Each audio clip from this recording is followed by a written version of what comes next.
أعوذ بالله من الشيطان الرجيم بسم الله الرحمن الرحيم وداود وسليمان إذ يحكمان في الحرث إذ نفشت فيه غنم القوم وكنا لحكمهم شاهدين صدق اللہ العظیم۔ سورہ انبیاء آیت نمبر 78 آپ کے سامنے تلاوت کی، جس کا ترجمہ کچھ اس طرح ہے: اور اسی نعمت سے ہم نے داؤد و سلیمان علیہ السلام کو سرفراز فرمایا، وہ بھی اللہ کے نبی تھے۔ اس وقت کو یاد کرو جب وہ دونوں ایک کھیت کے مقدمے میں فیصلہ کر رہے تھے، جس میں رات کے وقت دوسرے لوگوں کی بکریاں پھیل گئی تھیں، اور ہم ان کی عدالت کو دیکھ رہے تھے کہ وہ کیسے فیصلہ کرتے ہیں۔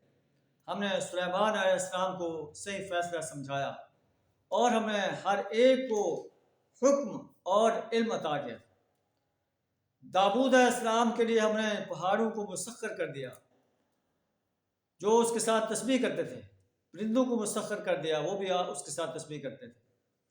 وہ آپ کو زرہ بنانے کی ہم نے صنعت کاریگری عطا کی، تاکہ تمہیں جنگ سے ایک دوسرے کو بچانے کے لیے ایک ہتھیار موجود ہو۔ فَهَلْ أَنْتُمْ شَاكِرُونَ، کیا تم شکر گزار بندے بنتے ہو؟ اسی طرح سلیمان علیہ السلام کے لیے ہم نے ہوا کو مسخر کر دیا۔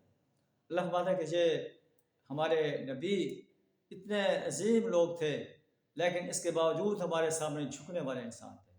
اے قریش مکہ کے سرداروں اور پوری کائنات کے مال و دولت کے اندر سرشار انسانوں، یہ اتنے بڑے عظیم لوگ بھی اللہ کے سامنے جھکنے والے تھے۔ کیا تم اللہ کے آگے جھکنا پسند نہیں کرتے؟ کیا تم اپنے لیے آگ حاصل کرنے کی تیاری کر رہے ہو اور دنیا کی ٹھاٹ باٹ پر فریفتہ ہو گئے ہو؟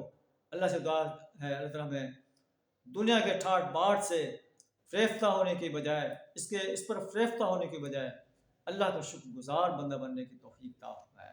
وآخر دعوانا الحمد للہ رب العالمین۔